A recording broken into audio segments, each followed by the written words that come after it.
Hello friends, आप जुड़ चुके हैं सूर्योदय क्लासेस के साथ। और अपन ने कल पढ़ा था राष्ट्रीय आय के बारे में, और यह अपनी राष्ट्रीय आय की दूसरी क्लास है। कल अपन ने राष्ट्रीय आय की परिभाषा के पढ़ ली थी, घरेलू आय के बारे में कल पढ़ लिया था, और कुछ डायग्राम से अपन ने सकल, शुद्ध, घरेलू, राष्ट्रीय या फिर एमपी और एफसी कैसे परिवर्तित करते हैं इसके बारे में अपन ने कल देख लिया था। और अपन ने कल देखा था कि भाई घरेलू आय को राष्ट्रीय आय में कैसे बदलते हैं या फिर राष्ट्रीय आय को घरेलू आय में कैसे बदलते हैं। ये सब चीज़ें अपन ने कल देख ली थी। आज अपन पढ़ेंगे घरेलू उत्पाद की सकल तथा शुद्ध अवधारणाओं के बारे में अपन आज पढ़ने जा रहे हैं। तो सबसे पहले मैं बता दूं कि भाई घरेलू उत्पाद को दो भागों में विभाजित किया जाता है। एक तो होता है सकल घरेलू उत्पाद और दूसरा होता है अपने शुद्ध घरेलू उत्पाद। और इन दोनों को भाई घरेलू उत्पाद को दो भागों में विभाजित कर किस कारण, या फिर इसका दो भागों में विभाजित करने का कारण क्या है, तो मूल्यह्रास इसका कारण है। क्योंकि अपन ने कल देखा था कि भाई सकल से अगर अपन शुद्ध में जाते हैं तो भाई सकल में से माइनस करना पड़ता है मूल्यह्रास, और अगर शुद्ध में से अपन सकल में जाते हैं तो शुद्ध में अपन को प्लस करना पड़ता है मूल्यह्रास। ये अपन ने कल देख लिया था। आगे अपन बात करें भाई, तो ये वही बात लिखी हुई है कि भाई सकल घरेलू उत्पाद में मूल्यह्रास शामिल होता है, जबकि शुद्ध घरेलू उत्पाद में मूल्यह्रास शामिल नहीं होता। इसी को वापस फॉर्मूला से दर्शाया गया है कि भाई जीडीपी में से अगर अपन माइनस कर देते हैं मूल्यह्रास तो एनडीपी आ जाता है, और एनडीपी में अगर प्लस कर देते हैं मूल्यह्रास तो ये आ जाता है अपने जीडीपी। इसी प्रकार अगर जीएनपी की बताया गया है भाई सकल राष्ट्रीय उत्पाद में से अगर अपन माइनस कर देते हैं मूल्यह्रास तो वो एनएनपी आ जाता है, तथा शुद्ध राष्ट्रीय उत्पाद में अगर अपन जोड़ देते हैं मूल्यह्रास तो वो अपने सकल राष्ट्रीय उत्पाद में परिवर्तित हो जाता है। और इसी के बाद अगर अपन देखें तो भैया जीडीपी एमपी, जीडीपी एफसी, इनकी सबकी परिभाषाएं अपन देखें हैं, या फिर इनको फॉर्मूला के अनुसार लिखना चाहो तो भी आप लिख सकते हो। तो फिर सबसे पहले अपन बात करते हैं जीडीपी एमपी। तो आप सोच रहे होंगे कि भाई जीडीपी एमपी किसे कहते हैं। तो जीडीपी एमपी एक लेखा वर्ष की अवधि में एक देश में उत्पादित सभी अंतिम वस्तुओं और सेवाओं का बाजार मूल्य है, उसे अपन जीडीपी एमपी कहते हैं। और अगर जीडीपी एफसी किसे कहते हैं, तो एक वर्ष के अंदर उत्पादित सभी वस्तुओं और सेवाओं का मूल्य जिसे अपन किस पे माप जिसमें से अपन माइनस कर देते हैं, क्या माइनस करते हैं, तो उसके अंदर से अगर अपन शुद्ध अप्रत्यक्ष कर माइनस कर देते हैं तो ये अपने क्या हो जाता है, जीडीपी एफसी। तो अपन ने कल देखा था कि भाई एमपी में से एफसी पर जाने के लिए क्या करना पड़ता है, या फिर एफसी से एमपी पर आने के लिए अपने को क्या करना पड़ता है।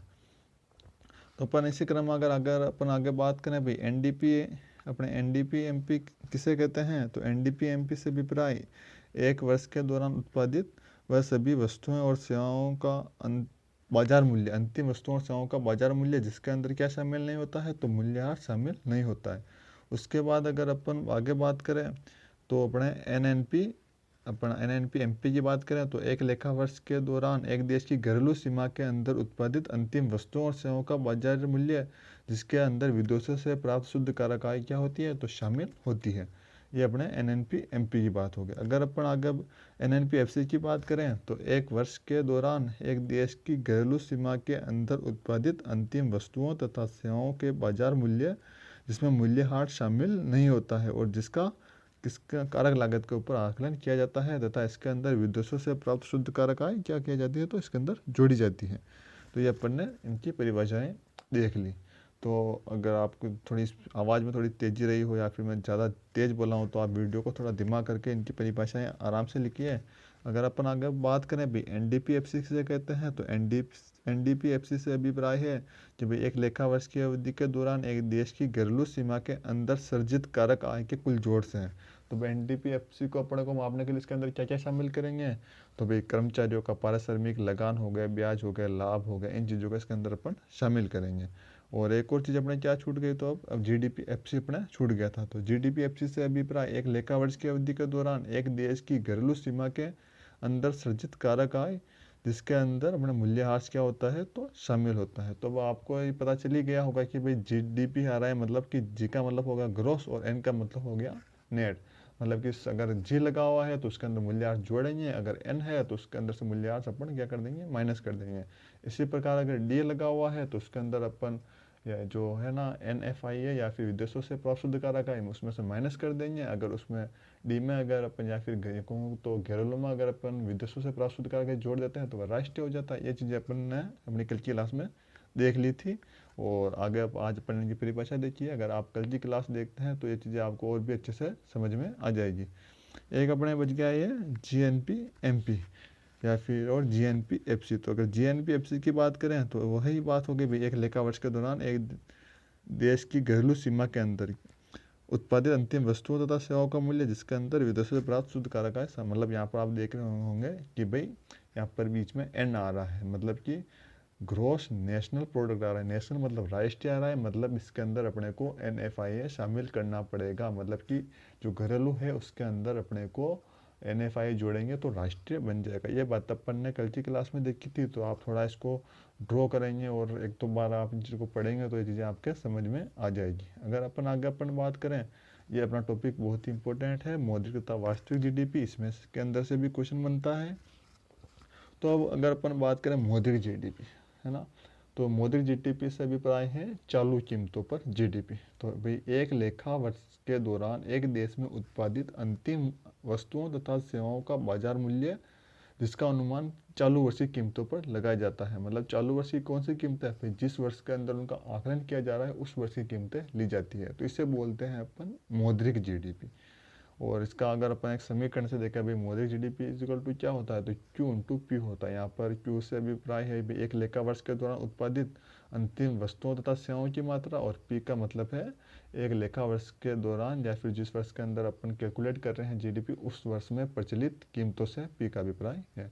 और इसे अगर यह समीकरण प्रकट कर, ये समीकरण आप जो सामने देख रहे हैं GDP equal to Q into MP आप देख रहे हैं, तो इसके अंदर GDP में वृद्धि तभी भी होती है जब P में वृद्धि हो रही है। यदि GDP में वृद्धि अगर Q में वृद्धि के कारण होती है और P अगर स्थिर है तो वह अपने क्या प्रकट करता है, तो वह उत्पादन में वृद्धि के कारण मौद्रिक GDP में वृद्धि को प्रकट करता है। और दूसरी बात अगर अपन करें तो GDP में वृद्धि कीमतों में वृद्धि के कारण हो रही है और अपने उत्पादन की मात्रा और ये सब स्थिर है, तो यह सामान्य कीमत स्तर में वृद्धि के कारण GDP में वृद्धि को प्रकट करता है।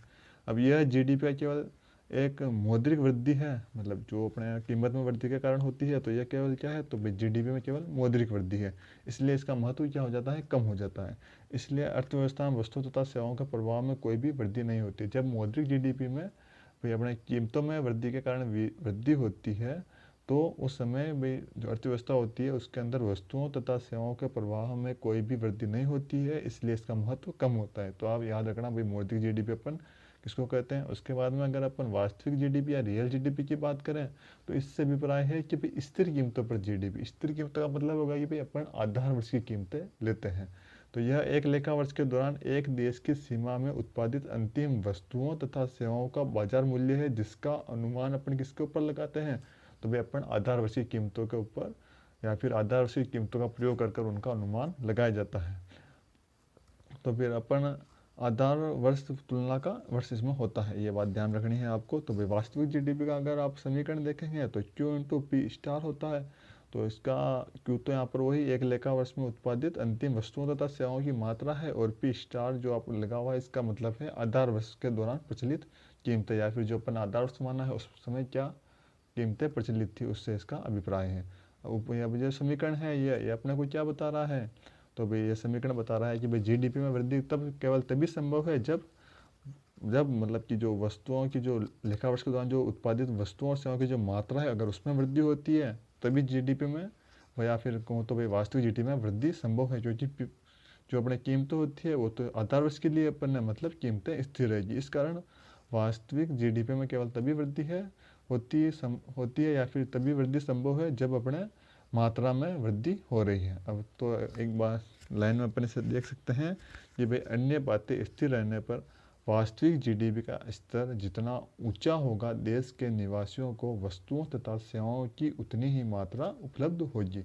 और इसका जब एक शब्द में अर्थ निकालें तो ये निकाल सकते हैं कि भाई अपने जो व्यक्ति होते हैं किसी देश के, तो उनकी जीवन की गुणवत्ता में वृद्धि तभी संभव है जब वास्तविक GDP में वृद्धि हो। क्योंकि मौद्रिक GDP में वृद्धि तो तब भी संभव है जब केवल कीमतों में वृद्धि हो और अपने जो उत्पादन की जो मात्रा है उसमें वृद्धि नहीं हो रही है और केवल कीमतें बढ़ रही है, तो भी मौद्रिक GDP तो बढ़ जाएगी। लेकिन वास्तविक GDP में वृद्धि तभी संभव है जब अंतिम वस्तुओं तथा उत्पादन की जो मात्रा है उसके अंदर वृद्धि होती है तभी अपने वास्तविक जीडीपी में वृद्धि संभव है। तो इस कारण भाई जीवन की गुणवत्ता का मापक किससे कर सकते हैं अपन, तो वास्तविक जीडीपी को कर सकते हैं। अब अगर अपन आगे बात करें तो भाई वास्तविक जीडीपी या स्थिर जीडीपी को अपन ज्ञात करने का फॉर्मूला क्या है, तो चालू कीमतों पर जीडीपी अपन कीमत उसका गुणा 100। तो अपन ये फॉर्मूला याद रखना भी, चालू कीमतों पर जीडीपी गुणा 100 अपन कीमत सूचकांक। तो ये अपने वास्तविक जीडीपी या फिर स्थिर जीडीपी पर अपने जो ज्ञात करते हैं उसका ये फॉर्मूला है। और अगर अपने को चालू कीमतों पर जीडीपी ज्ञात करनी है तो आप देख लीजिए भाई कि जो अपने वास्तविक जीडीपी है उससे मल्टीपल कर देंगे कीमत सूचकांक और 100 का भाग दे देंगे। ये अपने इसका फॉर्मूला जो एक होता है जीडीपी अपस्पायक। इससे अभिप्राय है कि भाई चालू कीमतों पर जीडीपी तथा स्थिर कीमतों पर जीडीपी के अनुपात से है। तो अब जीडीपी स्पायक का फॉर्मूला देख लीजिए, भाई चालू कीमतों पर जीडीपी अपॉन स्थिर कीमतों पर जीडीपी गुणा 100, इसका ये फॉर्मूला होता है, ये भी आपको याद रखना है।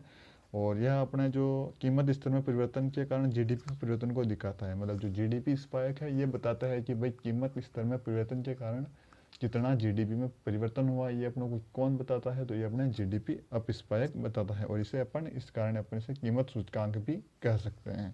ये बात अपने को याद रखनी है। आगे अपन अगर बात करें जीडीपी तथा कल्याण, है ना, तो अपन ने अभी थोड़ी देर पहले ही पढ़ा था कि भाई वास्तविक जीडीपी को लोगों के कल्याण का सूचक कहा जा सकता है, या फिर जीवन की गुणवत्ता में वृद्धि कब संभव है, जब वास्तविक जीडीपी में वृद्धि हो। ये अपन ने पहले देखा था। तो यहाँ पर लिखा हुआ है कि भाई जीडीपी तथा कल्याण, तो अपन बात करें भाई वास्तविक जीडीपी को लोगों के कल्याण का सूचक माना जाता है। तो लोगों के कल्याण को प्रति व्यक्ति वस्तुओं तथा सेवाओं की उपलब्धता के रूप में मापा जाता है। तो व्यक्तियों के कल्याण को किस रूप में मापा जाता है, तो भाई प्रति व्यक्ति वस्तुओं तथा सेवाओं को, अगर भाई कितनी एक व्यक्ति है जिसको, या फिर प्रति व्यक्ति कितनी वस्तुएं तथा सेवाएं उपलब्ध हो रही है, इसी को अपन जीडीपी या फिर या लोगों कल्याण के रूप में मापते हैं। तो वास्तविक जीडीपी में वृद्धि का मतलब क्या है, वास्तविक जीडीपी में वृद्धि हो रही है मतलब लोगों को अधिक मात्रा में वस्तुएं तथा सेवाएं उपलब्ध हो रही है, मतलब जीवन की गुणवत्ता बेहतर हो रही है और लोगों का कल्याण हो रहा है। तो ये अपने को बातें याद रखनी है। तो अपन ने आज अब क्या क्या पढ़ा है, तो अपन पे एक बार वापस क्विक रिवीजन कर लेते हैं। ये अपन आज क्या क्या पढ़ा है, तो अपन ने आज देखा है, अपन ने आज ये बातें देखी है भाई, घरेलू उत्पाद की सकल शुद्ध अवधारणाएं अपन आज पढ़ी थी भाई। सकल घरेलू उत्पाद क्या होता है, शुद्ध घरेलू उत्पाद क्या होता है। फिर अपन ने GDP MP, GDP FC, NDP MP, NDP FC, NNP MP, NNP FC, GNP MP, GNP FC, ये अपन ने पढ़ा।